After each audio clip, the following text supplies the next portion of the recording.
تین حالتیں ایسی ہیں جس میں شیطان انسان کے اندر داخل ہونے کی کوشش کرتا ہے، اور اس میں ایک چیز شدید غصہ۔ امام بن بطال رحمہ اللہ فرماتے ہیں کہ نفس سے جہاد کرنا دشمن سے جہاد کرنے سے زیادہ افضل ہے۔ ہلکی سی لڑائی ہوئی، کسی نے گالی دی، کسی نے ہاتھ کا استعمال کیا، نتیجہ کہاں پہنچا؟ قتل تک پہنچ گیا۔ تو بہادر وہ ہے جو اپنے غصے پہ کنٹرول رکھتا ہے۔ والکاظمین الغیظ والعافین عن الناس۔ اللہ کے جو صالح بندے ہیں، نیک بندے ہیں، وہ غصے کو پی جاتے ہیں، لوگوں کو معاف کرتے ہیں۔ بیٹی اپنی ماں کے ساتھ بات نہیں کرتی، بہن اپنے بھائی کے ساتھ بات نہیں کرتی۔ اس ساری معاشرے کی لڑائی اور جھگڑے اور فساد کے پیچھے کیا ہے؟ غصہ۔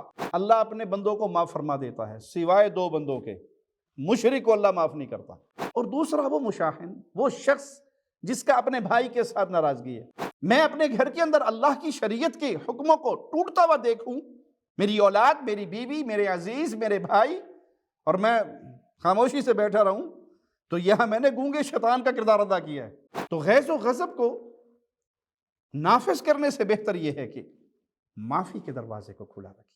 السلام علیکم ورحمۃ اللہ وبرکاتہ۔ ان الحمد للہ نحمده ونستعینه ونستغفره ونعوذ باللہ من شرور انفسنا ومن سیئات اعمالنا من يهده الله فلا مضل له ومن يضلل فلا هادي له أشهد أن لا إله إلا الله وحده لا شريك له وأشهد أن محمدًا عبده ورسوله أما بعد۔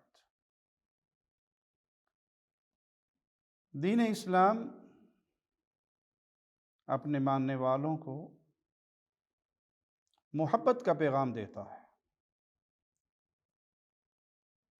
ایک دوسرے کے ساتھ حسن سلوک کا پیغام دیتا ہے، ان کاموں سے روکتا ہے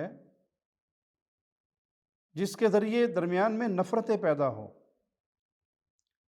معاشرے کے اندر ان نفرتوں کی بنیاد پہ بد امنی پیدا ہوتی ہے، لڑائی جھگڑا اور فساد کا بیج بویا جاتا ہے،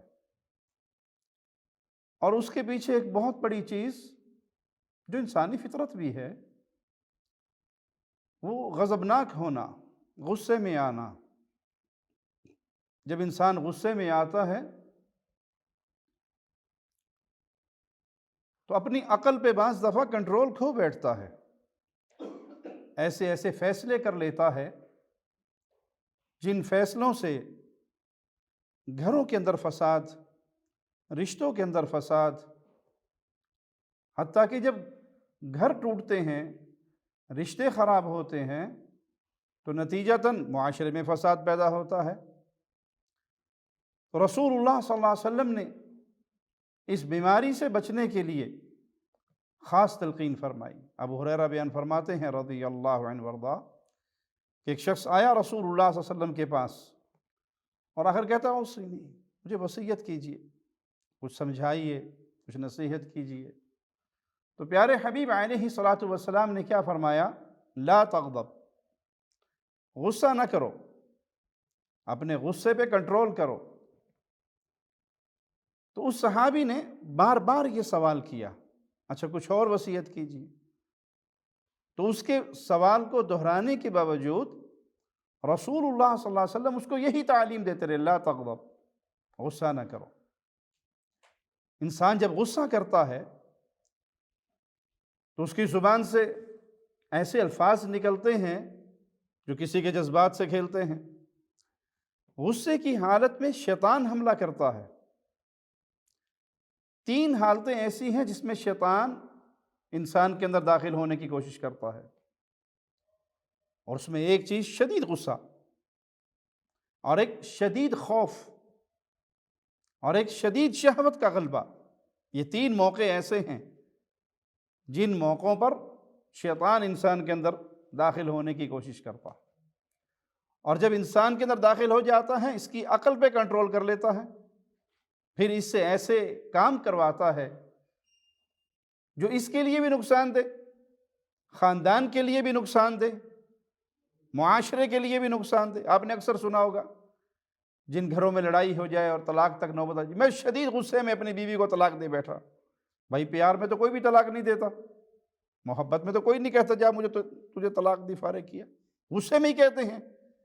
اسی لیے آپ صلی اللہ علیہ وسلم نے کیا کہا؟ لا تغضب، اپنے غصے کو کنٹرول کیجیے، غصہ نہ کیجیے، کیونکہ جب آپ غصہ کرتے ہیں تو آپ کی اپنی ہوش ٹھکانے نہیں ہوتی، آپ جذبات کی رو میں بہہ رہے ہوتے ہیں اور ایسا کام کر جاتے ہیں، ایسے الفاظ کہہ جاتے ہیں کہ جب وہ غصہ ٹھنڈا ہوتا ہے تب آپ کو احساس ہوتا ہے یہ کیا کر دیا میں نے۔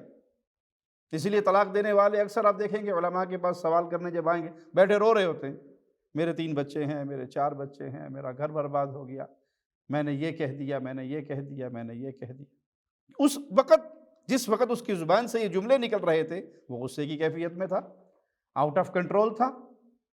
تو کبھی بھی کوئی فیصلہ کرنے کا وقت آئے تو نارمل حالت میں فیصلہ کیجیے، غیظ و غضب سے دور ہو کے فیصلہ کیجیے، آپ اپنی عقل کو سلامت پائیں گے اور ایسا فیصلہ کریں گے جس پہ آپ کو ندامت کم سے کم ہوگی۔ لیکن جب آپ شدید غصے میں ہوں گے، طیش میں ہوں گے، غضب میں ہوں گے تو جذبات عقل پہ غالب ہوں گے، جذبات کے تحت فیصلہ کریں گے، عقل آپ کی اس وقت آپ کے کنٹرول میں نہیں ہوگی۔ بعض دفعہ غصے کے اسباب بھی ہوتے ہیں، کوئی غصہ دلا بھی دیتا ہے، لیکن قوت والا شخص، بہادر شخص وہ ہے جو اپنے غیظ و غضب پہ کنٹرول کرتا ہے۔ امام ابن بطال رحمہ اللہ فرماتے ہیں کہ نفس سے جہاد کرنا دشمن سے جہاد کرنے سے زیادہ افضل ہے، اس سے زیادہ بہتر ہے۔ غصے پہ کنٹرول کرنا، اپنے آپ کو کنٹرول میں رکھنا، اپنے آپ پر قابو پانا، یہ قسم کا جہاد ہے۔ شیطان آپ کو بھڑکا رہا ہے، وہ بھلے انسانی شکل میں بھڑکائے، آپ کے سامنے ایسے ایسے جملے کہہ رہا ہے، ایسی ایسی باتیں کر رہا ہے جس سے آپ کے جذبات حرکت میں ہیں، بھڑک رہے ہیں، اور وہ چاہتا ہے کہ اس موقع پر کوئی غلط بات کہو، کوئی غلط قدم اٹھاؤ۔ ہلکی سی لڑائی ہوئی، کسی نے گالی دی، کسی نے ہاتھ کا استعمال کیا، نتیجہ کہاں پہنچا؟ قتل تک پہنچ گیا۔ اب قاتل قتل کرنے کے بعد نادم ہے، لیکن اب اس کی ندامت کا کیا فائدہ؟ اب تو اسے سزا ملے گی، اب تو اس کی گردن ماری جائے گی۔ یہ نفس پہ کنٹرول اس وقت کیا جاتا جب آپ کو شیطان بھڑکا رہا ہے، بھلے وہ شیطان کو انسانی شکل میں ہو، وہ آپ کے جذبات سے کھیل رہا ہے، وہ آپ کو گالی گلوچ کر رہا ہے، وہ آپ کو طعنہ طنز کر رہا ہے، تو بہادر وہ ہے جو اپنے غصے پہ کنٹرول رکھتا ہے۔ اہل ایمان کا یہی حال ہے، وَالْكَاظِمِينَ الْغَيْظَ وَالْعَافِينَ عَنِ النَّاسِ۔ اللہ کے جو صالح بندے ہیں، نیک بندے ہیں، وہ غصے کو پی جاتے ہیں، لوگوں کو معاف کرتے ہیں، لوگوں کا درگزر کرتے ہیں۔ غصے میں آپ کی زبان سے وہ کچھ نکل جاتا ہے، بعد میں آپ کو ندامت ہوتی ہے۔ شیخ عبدالرزاق بدر حافظہ اللہ مسجد نبوی میں درس دیتے ہیں، بہت بڑے عالم ہیں، اللہ ان کو سلامت رکھے، ان کا سایہ ہمارے سروں پہ دراز فرمائے۔ ان کے پاس ایک شخص آیا اور آ کے اپنا واقعہ بیان کرتا ہے کہ شیخ میں کسی دفتر میں اپنی فائل لے کر جاب کے لیے کسی سلسلے میں گیا، تو وہ جو آفیسر صاحب بیٹھے تھے بڑے غصے میں تھے، وہ بجائے میری فائل قبول کرنے کے انہوں نے میری فائل لی اور غصے میں پھاڑ کے پھینک دی اور کہا جاؤ بھاگ جاؤ۔ اب میری وہ جاب میرے لیے بڑی ضروری تھی اور میں بڑی محنت سے وہاں تک پہنچا تھا، جب اس نے یہ کیا تو میں بھی شدید غصے میں آیا اور میں نے کہا جس طرح تو نے میرے کاغذوں کے ٹکڑے کیے ہیں اللہ تیرے ٹکڑے کرے۔ اب یہ غضب میں آ کر بد دعا دیتے ہوئے آؤٹ آف کنٹرول ہو گیا۔ اگر آپ نے کسی کو بد دعا دینی تو کم از کم جس کا وہ مستحق ہے وہی کہہ دو علیک من اللہ ما تستحق، آپ کے ساتھ اللہ وہ سلوک کرے جس کے آپ مستحق، کم از کم اس میں حد سے نہ بڑھے۔ کہ میں اسے یہ بد دعا دے کے اور غصے میں نکل گیا۔ 8 دن کے بعد اسی آفیسر کا ایکسیڈنٹ ہوا ہے ایک گاڑی میں اور اس کے جسم کے ٹکڑے ہو گئے، اور مجھے پتہ لگا کہ اس کے ساتھ یہ حادثہ ہوا۔ اب میں بڑا شرمندہ ہوں کہ اس وقت غضب سے میرے جملے زبان سے نکلے، میں آؤٹ آف کنٹرول ہوا، قبولیت کا وہی وقت تھا، اور میں کاش وہ بد دعا نہ کرتا اور اس کے ساتھ یہ حادثہ پیش نہ آتا۔ تو آپ غضب میں کوئی بھی فیصلہ کریں، اس میں آپ کی عقل آپ کے ساتھ نہیں رہے گی، آپ خیر اور بھلائی کی طرف نہیں پہنچیں گے۔ اسی لیے شریعت نے بار بار کیا کہا؟ لا تقنط، غصہ نہیں کرنا۔ اور اہل اللہ والوں کی شان کیا بیان کی؟ اپنے غصے کو کنٹرول کرتے ہیں، لوگوں سے غلطی ہو بھی جائے تو معاف کر دیتے ہیں۔ ایک اور شیخ، ان کی مجلس میں ہم بیٹھے تو انہوں نے واقعہ سنایا، ایک شخص گیا کسی کے پاس اللہ کے دین کے لیے مانگنے کے لیے، کوئی ادارہ بن رہا تھا، مسجد بن رہی تھی، ہاتھ آگے بڑھایا، وہ بھی غصے میں تھا، کسی ٹینشن میں تھا، اس نے اس کے ہاتھ پہ تھوک دیا۔ اب یہ غصے پہ کنٹرول نہ کرتا تو یہی ہاتھ اس کے منہ پہ مارتا، یا اس سے یہ بھی کوئی بدتمیزی کرتا، تو اس نے وہ تھوک والا ہاتھ اپنے جسم کے ساتھ صاف کر لیا اور کہا یہ تو نے مجھے دیا ہے، میں اپنے لیے تو نے مجھے جو دیا میں نے لے لیا، اپنے سینے پہ صاف کر لیا، میں اپنے لیے تیرے پاس آیا ہی نہیں تھا، میں تو اللہ کے لیے آیا تھا۔ اب یہ بتا تو اللہ کو کیا دے گا؟ اتنا جملہ جب اس کے کانوں سے ٹکرایا تو سر پکڑ کے بیٹھ گیا کہ یہ میں نے کیا کر دیا۔ تو کہا کیا ہے؟ کہ مسجد بن رہی ہے، کتنا خرچہ ہے؟ اتنا خرچہ ہے۔ سارا چیک لکھ کے اسے پکڑا دیا کہ ساری مسجد ٹوٹل خرچہ میرے پر بنے گا، میں بناؤں گا، لیکن بات سنو تم کہاں کام کرتے ہو؟ کہا فلاں کمپنی میں۔ کتنی سیلری ہے؟ اتنی۔ کہا ڈبل سیلری دوں گا، آج سے وہاں ریزائن کراؤ، میرے پاس کر دو۔ تم نے میری بدسلوکی کا اتنا اچھا جواب دیا، تمہارے اس حسن سلوک سے بڑا متاثر ہوا۔ اب وہ بھی غصے میں اسے جواب دے کے اس کے ساتھ وہی کچھ کر سکتا تھا، لیکن مومن اللہ والے جن کی نظر آخرت پر اور جنت پر ہو، وہ ایک ایک قدم پہ اپنے آپ کو رب کے حکموں کے مطابق چلاتے ہیں۔ وَإِذَا مَا غَضِبُوا هُمْ يَغْفِرُونَ، جب اللہ والوں کو غصہ آتا ہے تو اس غصے کے رزلٹ میں کرتے کیا ہیں؟ معاف کر دیتے۔ جا بھائی تجھے معاف کیا۔ اس کی کسی بات سے اسے غصہ آیا، دکھ ہوا، برا لگا، لیکن وہ اللہ کے بندوں کو معاف کر دیتے ہیں۔ وَلْيَعْفُوا وَلْيَصْفَحُوا أَلَا تُحِبُّونَ أَن يَغْفِرَ اللَّهُ لَكُمْ، انہیں چاہیے کہ وہ معافی سے کام لیں، درگزر سے کام لیں، لوگوں کو معاف کریں، لوگوں کو درگزر کریں، ان سے ان کی خطاؤں کو پکڑے نہیں، ایک ایک بات پر ان کو سزا نہ دیں۔ کیا تم نہیں چاہتے کہ اللہ تمہیں معاف کر دے؟ آپ کسی کو معاف کریں اس نیت سے، اس سوچ سے، اس سے جو غلطی ہوئی، آپ کا ملازم ہے، آپ کا ڈرائیور ہے، آپ کا خادم ہے، آپ کا بھائی ہے، آپ کا بچہ ہے، آپ کا عزیز ہے، مسلمان بھائی ہے، اس کی غلطی سے کنارہ کشی کریں، درگزر کریں، معاف کر دیں۔ اللہ کہتا ہے کیا تم نہیں پسند کرتے کہ تم لوگوں کے ساتھ یہ سلوک کرو اور نتیجے میں اللہ تمہیں معاف کر دے؟ اب ہم میں سے کون ہے جو نہیں چاہتا کہ اللہ ہمیں معاف کر دے؟ ہر کی زندگی اپنے اپنے گریبانوں میں ہم جھانکے تو گناہوں سے سیاہ ہوئی بھی ہے۔ ہم سب کی خواہش ہے اللہ ہماری خطاؤں کو معاف فرما دے۔ جب میری خواہش یہ ہے کہ اللہ مجھے معاف کر دے تو میں اپنے سے نچلوں کو کیوں نہیں معاف کرتا؟ جہاں میرا غصہ، غضب آؤٹ آف کنٹرول ہوتا ہے تو میں فوراً اللہ کی پکڑ کو کیوں نہیں اپنے دل میں لاتا؟ رسول اللہ صلی اللہ علیہ وسلم، آپ جا رہے اپنے ایک صحابی کو دیکھتے ہیں جو اپنے غلام کو مار رہے تھے، غلام سے کوئی غلطی ہو گئی اور اس کو سزا دے رہے، اور آپ پیچھے سے آواز لگا رہے بس کرو بس کرو، چھوڑ دو بس کرو، لیکن وہ غضب میں ہیں، غصے میں ہیں، اور اس غصے کی وجہ سے وہ آپ صلی اللہ علیہ وسلم کی بات سن ہی نہیں سکے۔ جب آپ اس کے قریب پہنچے تو آپ کو دیکھ کر اس نے وہ لاٹھی چھڑی پھینک دی۔ آپ نے فرمایا جتنا تم اپنے اس غلام پہ قوت کنٹرول رکھتے ہو نا، تم پر تمہارے اللہ کا کنٹرول اس سے زیادہ ہے۔ یہ تمہارا غلام ہے، تم جو سلوک کرنا چاہو اس کے ساتھ کر رہے ہو، لیکن کبھی نہ بھولنا تم بھی اللہ کے بندے ہو۔ جتنا تمہارا اس پہ اختیار ہے، اللہ کا تم پہ اختیار اس سے کہیں زیادہ ہے۔ تو صحابی تھے، ایمان کی اعلیٰ مقام پر فائز تھے، فوراً شرمندہ ہو گئے، کہنے لگے اللہ کے نبی صلی اللہ علیہ وسلم میں اسے اللہ کے لیے آزاد کرتا ہوں۔ آپ نے فرمایا بہت اچھا ہے، وگرنہ میں ڈرتا تھا کہیں اس کے ہر عضو کو جس پہ تم نے لاٹھی برسائی ہے تمہارے جسم کو جہنم کی آگ نہ پکڑ لے۔ تو غیظ و غضب کو نافذ کرنے سے بہتر یہ ہے کہ معافی کے دروازے کو کھلا رکھیے، اس سے رشتے بھی سلامت رہیں گے، تعلق بھی سلامت رہیں گے، معاشرے کے اندر امن اور سکون کا دور دورہ بھی رہے گا۔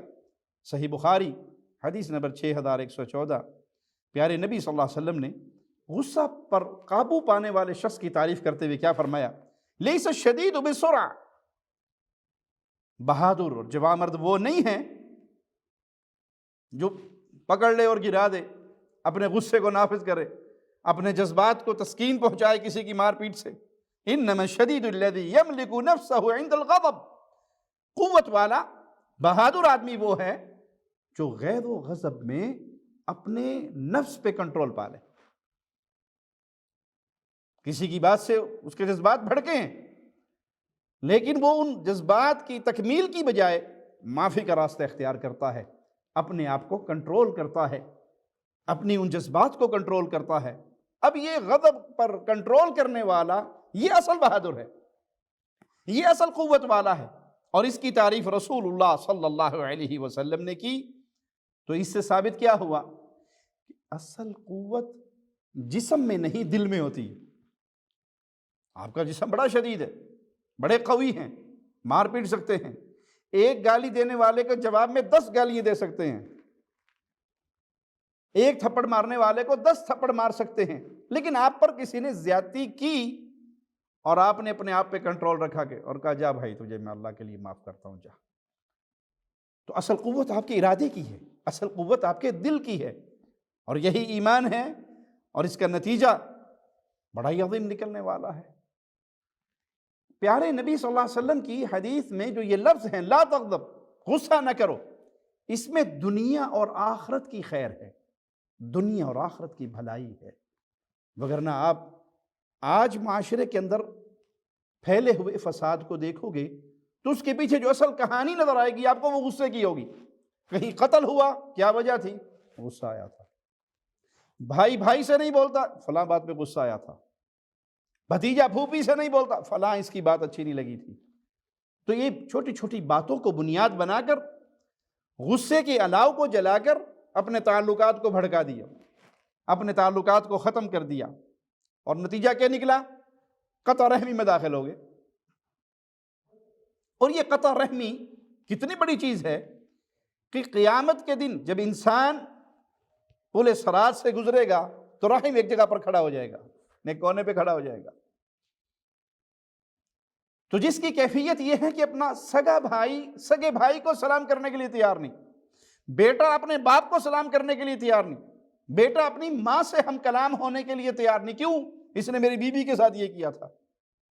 بیٹی اپنی ماں کے ساتھ بات نہیں کرتی، بہن اپنے بھائی کے ساتھ بات نہیں کرتی۔ اس ساری معاشرے کی لڑائی اور جھگڑے اور فساد کے پیچھے کیا ہے؟ غصہ۔ فلاں بات پہ غصہ آیا تھا۔ تو رسول اللہ صلی اللہ علیہ وسلم نے جو اپنے صحابی کو یہ تلقین کی لا تغضب، غصہ نہ کر، اس میں دنیا کی بھی خیر ہے اور آخرت کی بھی خیر۔ وگرنہ یہ قطع رحمی کوئی چھوٹا معاملہ تو نہیں۔ پل صراط پہ سے گزرتے ہوئے انسان گزر رہے ہیں اور یہ اپنا حق مانگے گی، اور اس کو تو اللہ نے پہلے ہی خوشخبری دے رکھی، کیا تو اس پہ راضی نہیں؟ جو تجھے ملائے میں اس کو ملاؤں، جو تجھے توڑے میں اس کو توڑوں۔ تو یہ رشتوں کو توڑنا، یہ بھائیوں کا بھائیوں سے نہ بولنا، یہ اولاد کا ماں باپ کے ساتھ برا سلوک کرنا، یہ اپنے مسلمان بھائی کے ساتھ برا سلوک کرنا۔ اب دیکھیے نا، اکثر ہمارے مسلمان ہونے کے ناطے ہم تلاش کرتے ہیں رمضان کی رات مل جائے، شب قدر مل جائے، حج عمرے کا موقع مل جائے، بہتر سے بہتر کوئی ثواب کا کام کر لیں، لیکن بھول جاتے ہیں کہ رسول اللہ صلی اللہ علیہ وسلم نے فرمایا اعمال اللہ کی طرف بلند ہوتے ہیں۔ جب اعمال اللہ کی طرف بلند ہوتے ہیں، اللہ اپنے بندوں کو معاف فرما دیتا ہے، سوائے 2 بندوں کے۔ مشرک کو اللہ معاف نہیں کرتا، غیر اللہ کی عبادت کرنے والا، غیر اللہ کی پوجا کرنے والا، غیر اللہ کی دعائیں دینے والا، ان کو پکارنے والا، ایک اللہ کی عبادت میں غیر کو شریک کرنے والا، یا اللہ کو چھوڑ کر الحاد کا راستہ اختیار کرتے ہوئے غیر اللہ کی ہی عبادت کرنے والا، یہ کبھی معاف نہیں ہوگا اگر توبہ کیے بغیر اسی حال میں مر گیا۔ اور دوسرا وہ مشاحن، وہ شخص جس کا اپنے بھائی کے ساتھ ناراضگی ہے، مسلمان بھائی ہے لیکن نہیں بولتے، 3 دن سے بڑھ کر ناراضگی نہیں ہو سکتی، قطع تعلقی نہیں ہو سکتی، اپنے بھائی کے ساتھ بہتر وہی ہے جو پہلے آگے بڑھ کر ہاتھ بڑھا لیتا ہے، جو معاف کر دیتا ہے، جو صلح میں قدم بڑھاتا ہے۔ اور اگر ایسا ماجرا نہیں تو اللہ فرشتوں سے کہتا ہے ان کے اعمال کو سائڈ میں رکھ دو، جب تک یہ آپ اس میں صلح نہ کر لیں۔ یوں ہم تلاش میں ہیں کہ شب قدر مل جائے، یوں ہم تلاش میں ہیں کہ رمضان کی راتیں مل جائیں، یوں ہم تلاش میں ہیں کہیں مسجد بن رہی ہیں وہاں خرچہ دے دیں، اور اس حدیث کو بھول جائے کہ جس غصے کی بنیاد پر ہم نے اپنے بھائیوں سے تعلق توڑے ہوئے ہیں، قطع تعلقی کی ہوئی ہے، قطع رحمی کی ہوئی ہے، رشتے توڑے ہوئے ہیں، وہاں ان کی نیکیاں رکی ہوئی ہیں کہ جب تک یہ آپ اس میں صلح نہ کر لیں ان کی نیکیاں قبول نہیں ہوں گی۔ تو اس ایک نصیحت میں کہ غصہ نہ کرو دنیا اور آخرت کی بھلائی ہے، کیونکہ اس سے انسان کے جب جذبات بھڑکتے ہیں پھر اپنے ہاتھوں سے وہ اپنے مسلمان بھائیوں کو تکلیف دیتا ہے، اور دنیاوی امور میں معاملہ قتل و غارت تک جاتا ہے۔ جیلوں کے اندر آپ جا کے دیکھ لیں، آج وہ بڑے نادم ہیں، لیکن وہ یہاں تک پہنچے کیوں؟ اس غصے کی بنیاد پر اٹھائے جانے والے قدم۔ یہاں ایک بات یاد رکھیے، یہ غصہ دنیاوی معاملات میں ہے کہ بندہ دنیاوی معاملات میں معافی، درگزر، اس کو پسند کرتا ہے، مومن اس کو پسند کرتا ہے، مومن کو یہ حکم دیا گیا۔ شریعت کے معاملے میں نہیں، شریعت کے معاملے میں اگر اللہ کے حکم ٹوٹیں گے، شریعت اسلام کے خلاف آواز بلند ہوگی، پھر ہم یہ کہ نہیں جی کوئی بات نہیں، غصہ نہیں کرنا۔ یہاں غصہ کرنا ہے، شرعی معاملات میں غصہ کرنا ہے۔ رسول اللہ صلی اللہ علیہ وسلم کے بارے میں ہماری ماں عائشہ رضی اللہ عنہ فرماتی ہیں، آپ نے اپنی ذات کے بارے میں کبھی کسی سے انتقام نہیں لیا، کبھی کسی سے بدلہ نہیں لیا، اپنی ذات کی حد تک معاف کیا، لیکن جب شریعت کا معاملہ آئے پھر آپ شدید غضبناک ہو جاتے۔ وہ 3 صحابہ آئے اور آ کر ہماری ماں سے سوال کر کے گئے آپ کی گھریلو زندگی کا، اور پھر تینوں نے الگ الگ اپنا ایک پیغام دیا۔ کسی نے کہا میں روزہ رکھوں گا، افطار نہیں کروں گا، کسی نے کہا میں شادی نہیں کروں گا، میں ساری رات جاگوں گا۔ یہ خبر آپ تک پہنچی تو پھر آپ خاموش نہیں رہے، ان کے پیچھے گئے، ان کو ان کی باتوں سے منع کیا اور ساتھ حکم جاری فرمایا، جس نے میری سنت کو چھوڑا، جس نے میرے راستے کو چھوڑا فلیس منی، وہ مجھ میں سے نہیں ہے۔ شریعت کے معاملے میں غصہ حق بنتا ہے۔ بیٹے نے فجر کی نماز نہیں پڑھی جماعت سے، حق بنتا ہے اس سے غصہ کیجیے، ناراض ہو جائیے، سزا دیجیے۔ بیٹی بے پرد باہر نکلتی ہے، اجازت نہ دیجیے، حق بنتا ہے کہ اس پہ غصہ کیجیے۔ آپ کی بیوی اللہ کی حدود کو توڑتی ہے، یہاں غصے کا مقام بنتا ہے۔ کہ آپ کا بھائی ہے، آپ کا قریبی ہے، آپ کا عزیز ہے، اس کے جملے اللہ کی شریعت کا مذاق اڑا رہے ہیں، اب آپ خاموش بنے بیٹھے رہیں کہ نہیں غصہ نہیں کرنا، یہاں غصہ کرنا ہے۔ موسیٰ علیہ السلام کی قوم جب خالق و مالک سے منہ موڑ کر ایک بچڑے کی پوجا کی طرف چل پڑی تو پھر قرآن حکیم کی آیت کو سنیے، وَلَمَّا رَجَعَ مُوسَىٰ إِلَىٰ قَوْمِهِ غَضْبَانَ أَسِفًا قَالَ بِئْسَ مَا خَلَفْتُمُونِي مِن بَعْدِي۔ قوم کو دیکھا کہ وہ ایک اللہ کی عبادت کی بجائے بچڑے کی پوجا میں لگی ہوئی، تو بڑے غصے میں آئے، بڑے رنج میں آئے، اپنے بھائی کے سر اور داڑھی کے بالوں سے پکڑا۔ یہاں غصے کا مقام بنتا ہے۔ شریعت کی حدود کو پامال کیا جائے اور میرے ماتھے پہ بل نہ پڑے، میں اپنے گھر کے اندر اللہ کی شریعت کے حکموں کو ٹوٹتا ہوا دیکھوں، میری اولاد، میری بیوی، میرے عزیز، میرے بھائی، اور میں خاموشی سے بیٹھا رہوں، تو یہاں میں نے گونگے شیطان کا کردار ادا کیا ہے۔ یہاں خاموشی نہیں ہے، اللہ کی شریعت کے مسئلے پہ غید و غضب کھانا یہ مومن کی شان ہے، یہ مومن ہونے کی نشانی ہے۔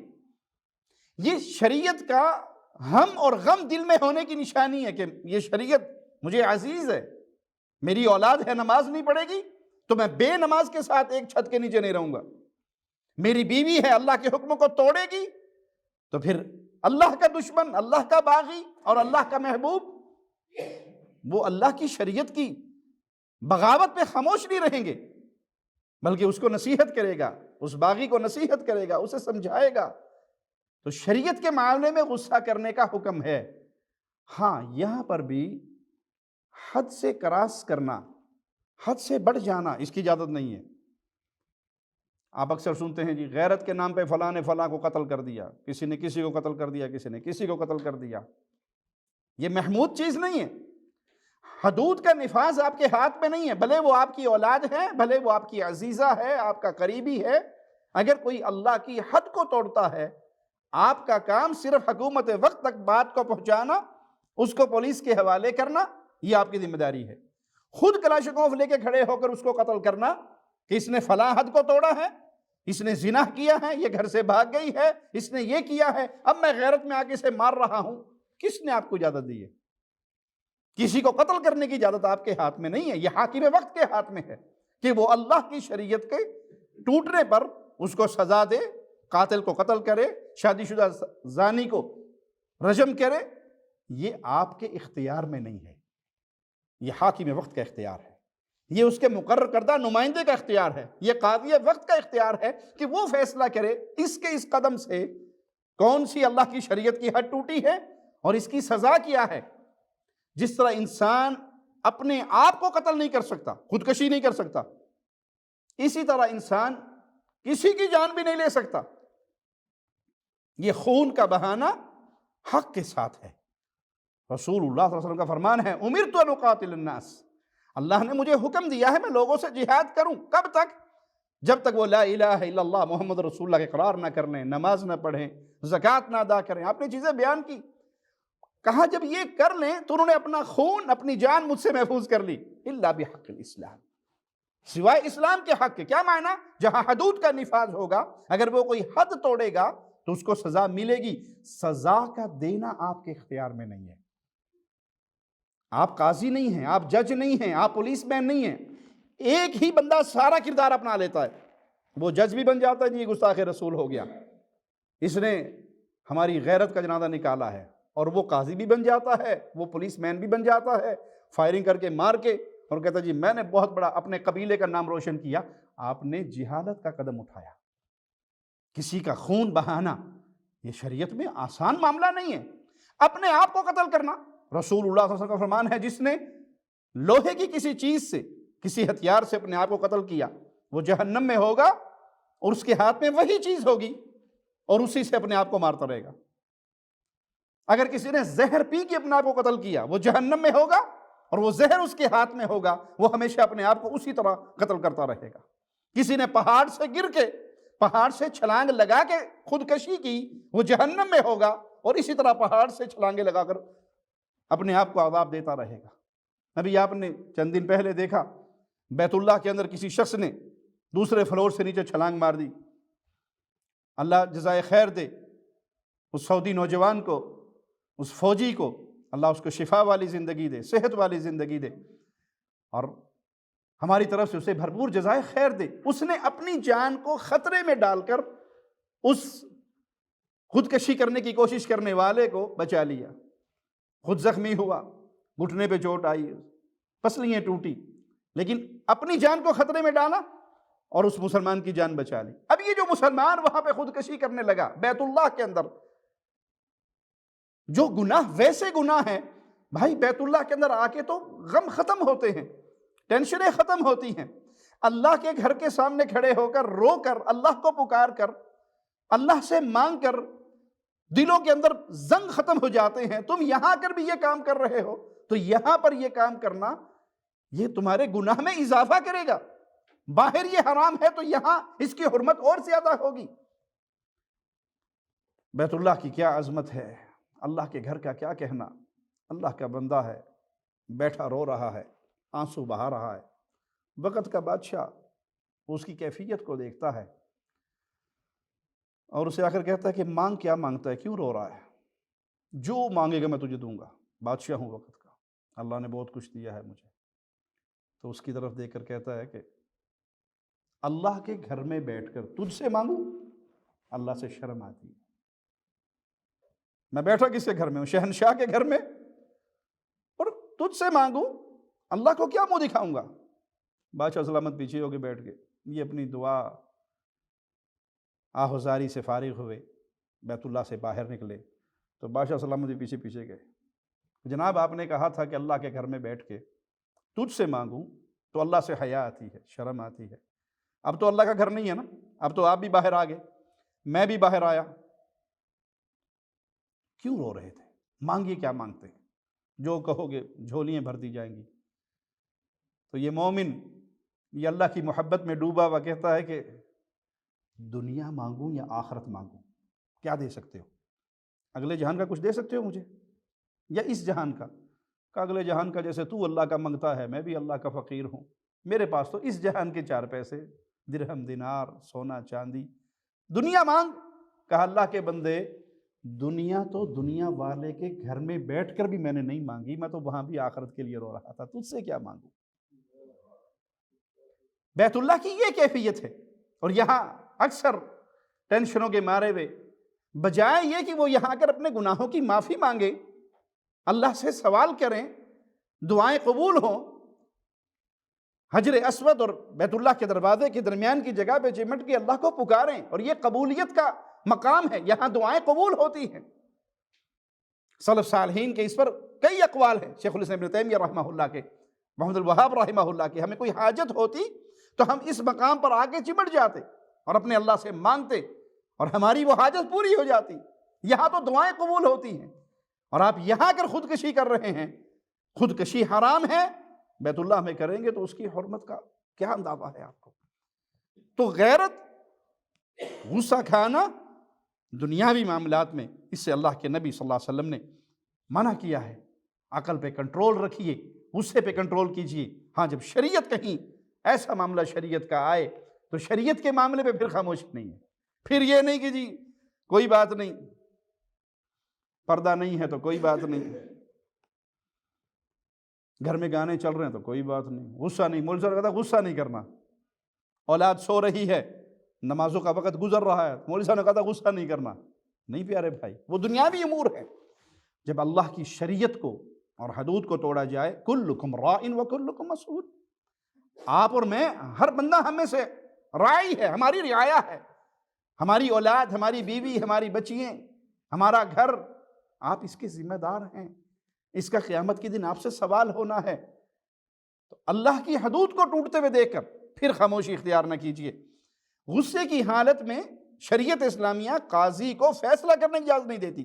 صحیح بخاری حدیث نمبر 7158، پیارے نبی صلی اللہ علیہ وسلم نے فرمایا، لا یقضین حکم بین اثنین وہو غضبان، 2 بندوں میں لڑائی ہو اور وہ لڑنے والے قاضی کے پاس جائیں فیصلہ کروانے کے لیے، اور قاضی غصے میں ہو تو اس کے لیے جائز نہیں ہے کہ ان 2 کا فیصلہ کرے۔ غصے کی حالت میں وہ کسی ایک طرف لڑک جائے گا، وہ صحیح فیصلہ نہیں کر سکے گا۔ تو غصہ، اس پہ کنٹرول کرنا ہر مسلمان کو اس کا حکم دیا گیا ہے۔ اس کے نقصانات کیا ہیں؟ سب سے پہلے تو انسان غصے میں آتا ہے تو زبان سے گالیاں بکتا ہے۔ کسی مسلمان بھائی کو آپ گالی دو گے، یہ گناہ کا کام ہے۔ مسلمان ہے ہی وہ جس کی ہاتھ اور زبان سے دوسرا مسلمان محفوظ رہے۔ اور یہ گالی گلوچ، یہ لڑائی بڑھتی ہے، اور لڑائی بڑھتے بڑھتے معاملہ قتل و غارت تک پہنچ جاتا ہے۔ یہ غصہ انسان کی سکون والی زندگی کو بے چینی میں بدل دیتا ہے۔ اس غصے سے رشتہ داروں کے ساتھ تعلق خراب ہوتا ہے، میاں بیوی کے درمیان لڑائیاں ہوتی ہیں۔ حل کیا ہے؟ ایک فریق کو غصہ آیا، دوسرا فریق صبر کر جائے۔ بجلی چل رہی ہے نا، کیا کہتے ہیں، ایک ٹھنڈی تار ہے ایک تتی تار، اور اگر دونوں گرم لگا دو تو نتیجہ کیا نکلے؟ پٹاخہ بجے گا۔ اگر آپ کے کسی بھائی کو یا آپ کے گھر میں کسی فرد کو یا آپ کی بیوی کو یا بیوی کے سامنے خامند کو غصہ آیا تو ایک فرد صبر کر لے، ایک کے صبر کرنے سے وہ معاملہ وہیں پہ ختم ہو جاتا۔ یہ غصہ ٹینشن ہے، ٹینشن پیدا کرتا ہے، اور ٹینشن ڈاکٹرز کہتے ہیں کہ کینسر سے زیادہ خطرناک ٹینشن ہے۔ یہ اعصاب کو توڑ دینے والی چیز، جسم کو کمزور کر دینے والی چیز۔ اگر طبیعت غصے والی بن جائے تو آپ کے دوست آپ سے دور رہیں گے، آپ کے قرب سے بھاگیں گے، کیا جی یہ تو جدوں ہی بولتا ہے کفن ہی پاڑتا ہے، اس سے دور رہو۔ چڑچڑاپن لوگوں کو آپ سے دور کر دے گا۔ اس غصے سے بچاؤ کا طریقہ صحیح بخاری حدیث نمبر 6048، نبی کریم صلی اللہ علیہ وسلم کی مجلس میں ایک شخص، اسے غصہ آ گیا۔ اب غصے میں شدت میں اس کا اضافہ ہوا چہرہ اس کا سرخ ہوا، تو پیارے نبی صلی اللہ علیہ وسلم فرمایا انی لأعلم کلمۃ لو قالها لذهب عنه ما یجد، میں ایک کلمہ جانتا ہوں، اگر یہ شخص جو اس وقت شدید غصے میں ہے وہ کلمہ کہہ دے تو جو کیفیت اس کی غصے والی ہے وہ ختم ہو جائے گی۔ اور وہ کلمہ کیا ہے؟ اعوذ باللہ من الشیطان الرجیم۔ غصہ کس کی طرف سے ہے؟ شیطان کی طرف سے۔ جب غصہ آیا تو آپ اللہ کی پناہ میں چلے گئے اس شیطان مردود سے۔ جو ہی آپ نے کہا اعوذ باللہ من الشیطان الرجیم، نتیجہ کیا نکلے گا؟ کہ آپ کے وہ جو جذبات ہیں نارمل ہونا شروع ہو جائیں گے۔ اسی طرح رسول صلی اللہ علیہ وسلم کا فرمان ابو داؤد میں 4782 نمبر روایت ہے، اذا غضب احدکم وهو قائم فلیجلس، غصے کی حالت میں بندہ کھڑا ہے، شدید غصے میں ہے، فوراً بیٹھ جائے۔ یہ جو اس نے اپنی شکل بدلی، حیت بدلی ہے، کھڑے سے بیٹھ گیا تو غصہ اس سے ختم ہو جائے گا۔ فَإِن ذَهَبَ عَنْهُ الْغَضَبُ، اگر تو غصہ اس سے چلا گیا تو بہت اچھا ہے، اور اگر ابھی بھی غصے کے جذبات ہیں تو بیٹھا ہوا انسان لیٹ جائے۔ غصہ آئے اعوذ باللہ من الشیطان الرجیم، یہ پڑھنے سے غصہ ختم۔ آپ کھڑے ہیں، غصے میں بجائے بازویں چڑھانے کے بیٹھ جائیے، پوزیشن چینج کر لیجئے، غصہ ختم ہو جائے گا۔ یہاں بھی ٹھنڈ نہیں پڑی تو بستر پہ لیٹ جائیے، جب لیٹیں گے تو آپ کے وہ جذبات ختم ہو جائیں گے۔ اسی طرح اس غصے پہ کنٹرول کی فضیلت کو اگر یاد کر لے بندہ کہ اگر میں اس نے تھپڑ مارا میں بھی مار دوں، حساب برابر ہو جائے گا، لیکن اگر میں تھپڑ نہ ماروں مجھے ملے گا کیا؟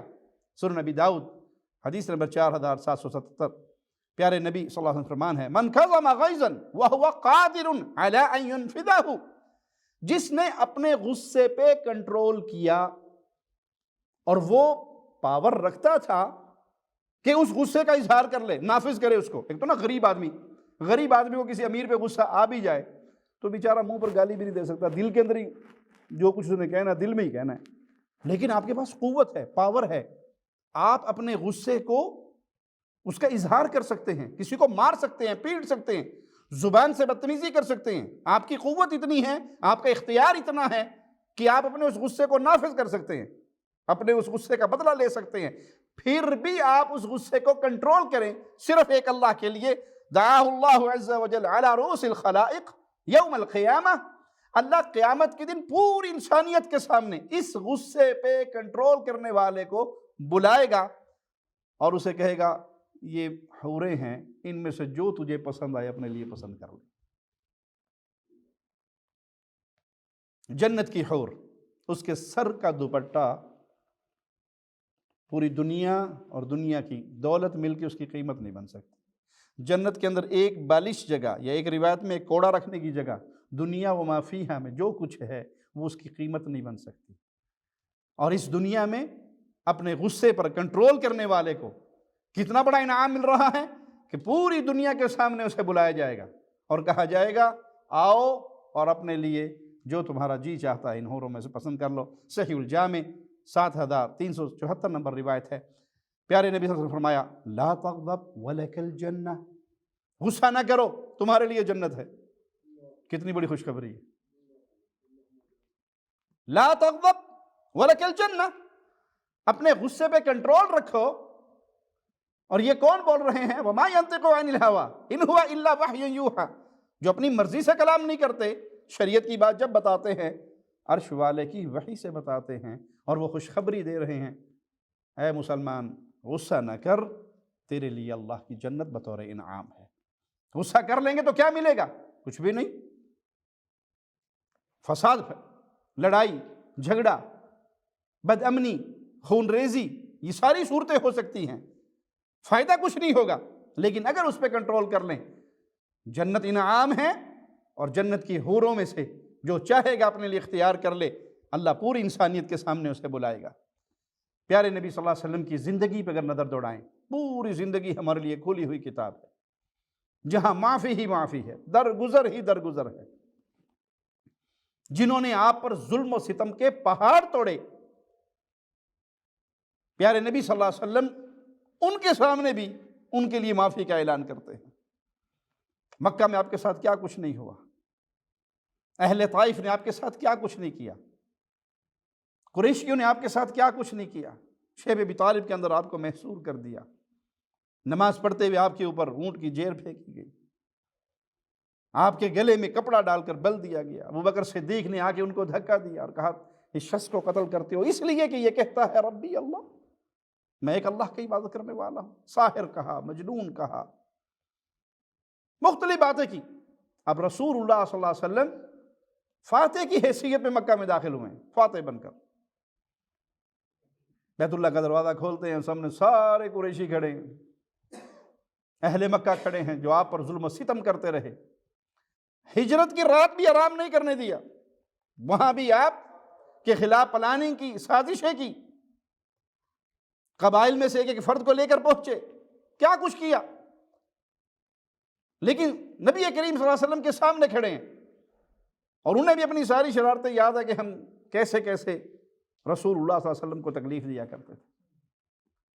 اور پھر آپ ان سے کیا کہتے ہیں؟ لا تثریب علیکم اليوم، آج تم سے کوئی پوچھ گچھ نہیں، جاؤ، اذهبوا انتم طلقاء، جاؤ تم سب کو معاف کر دیا گیا۔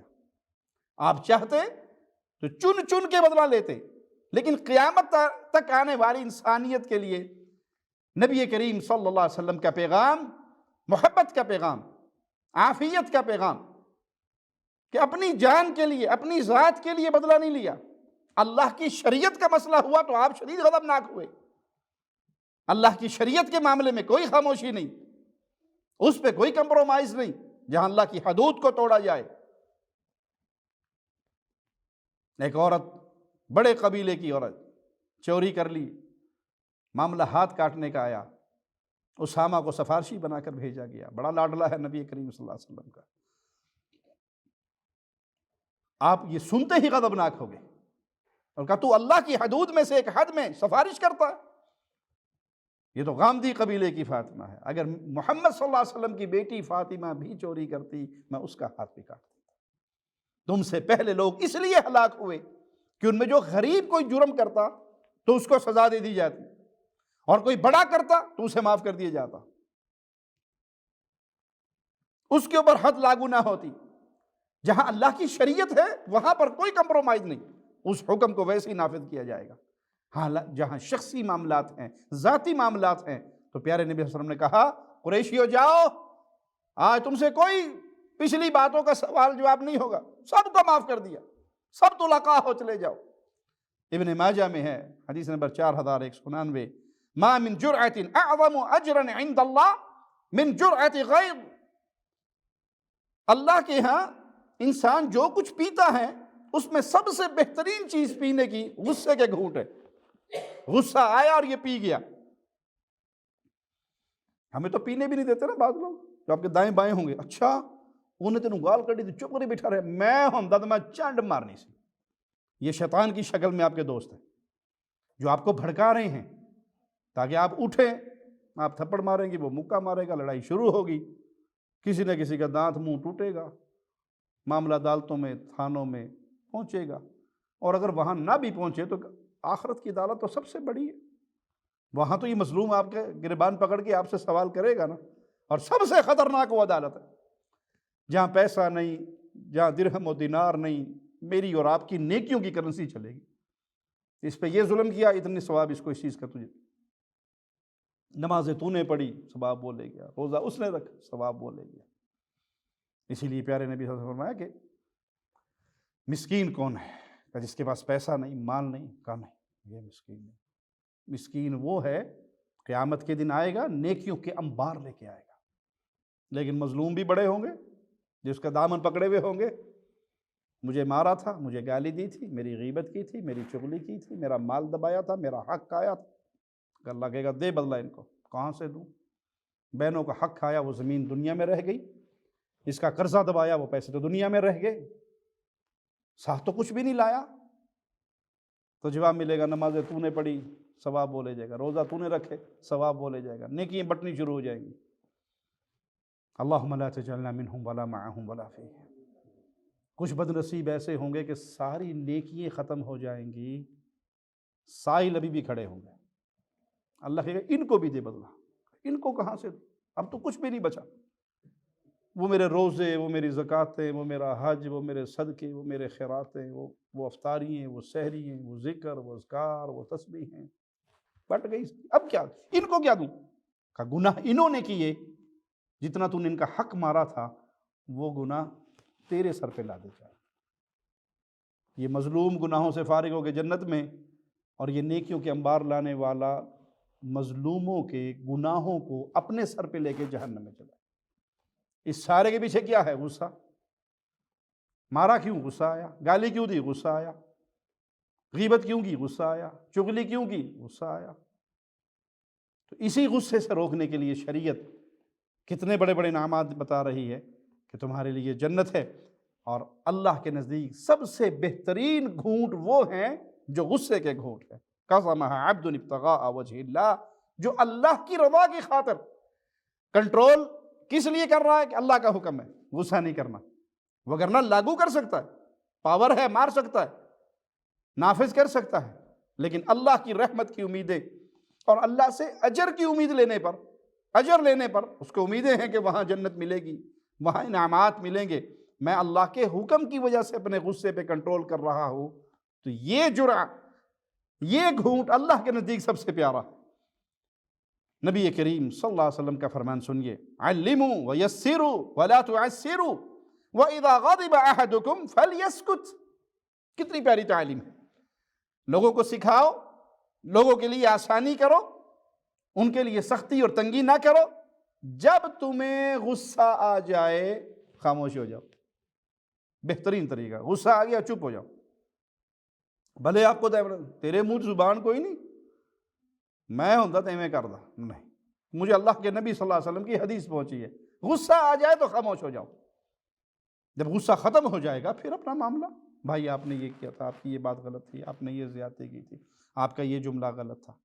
لیکن اگر آپ غصے کی حالت میں بدلہ لیں گے اور غصے کی حالت میں جملے نکالیں گے اپنی زبان سے، تو وہ ایک فتنے اور فساد کا دروازہ کھل جائے گا۔ لیکن جب غصہ ختم ہو جائے آپ کا بھی اور سامنے والے کا بھی، اور پھر نارمل ماحول میں بیٹھ کے آپ اسے یاد کروائیں کہ نہیں بھائی آپ نے جو کہا تھا نا وہ یوں نہیں تھا، وہ اصل مسئلہ یوں تھا، اس وقت کیفیت آپ کی بھی اور اس کی بھی غصے والی نہیں ہے، تو آسانی سے حل ہو جائے گا۔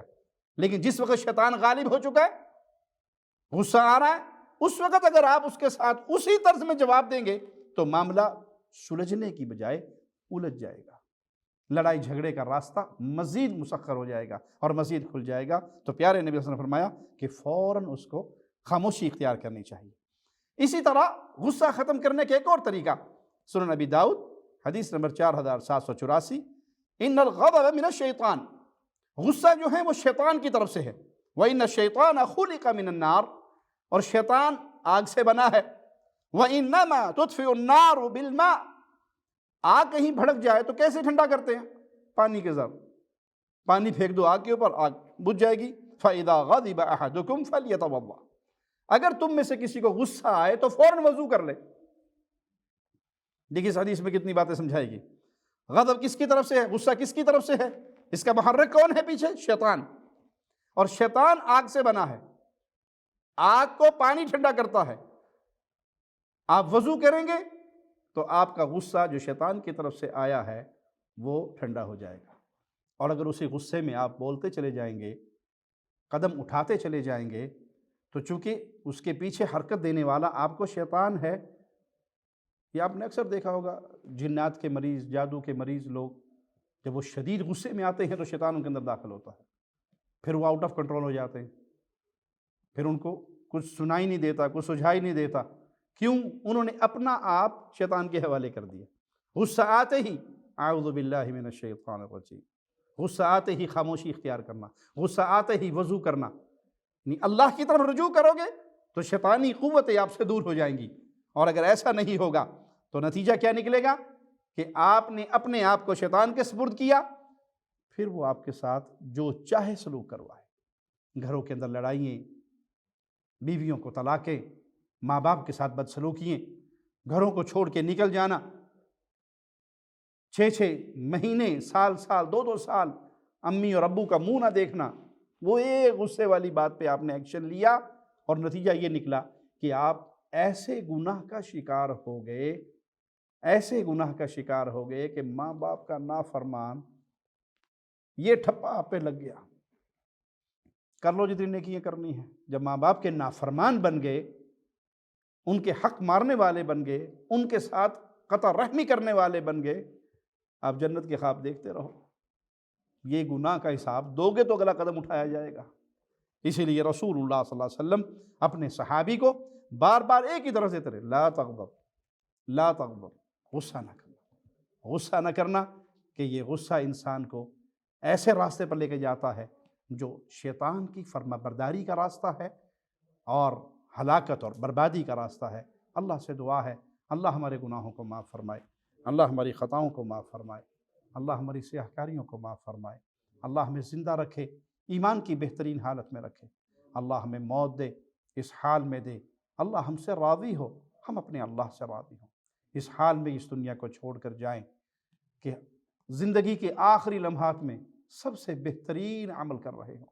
رسول اللہ صلی اللہ علیہ وسلم کا فرمان ہے، جب اللہ کسی بندے سے راضی ہو جاتا ہے، اس کے لیے خیر کے فیصلے فرما لیتا ہے، تو اسے کسی نیکی کی توفیق دیتا ہے، اور جب بندہ وہ نیکی کرنے لگتا ہے تو اللہ پھر فرشتے کو بھیجتا ہے اور وہ اس کی روح کو قبض کر لیتا ہے۔ اللہ ہمیں اس حال میں موت دینا کہ ہم تیری عبادت پہ مصروف ہوں اور ہماری زبان سے لا الہ الا اللہ کے آوازیں بلند ہو رہے ہیں، تجھے یاد کرتے ہوئے اس دنیا کو چھوڑ کر جائیں، تو ہم سے راضی ہو، ہم تجھ سے راضی ہوں۔ اقول قولی ھذا واستغفر اللہ لی ولکم ولسائر المسلمین۔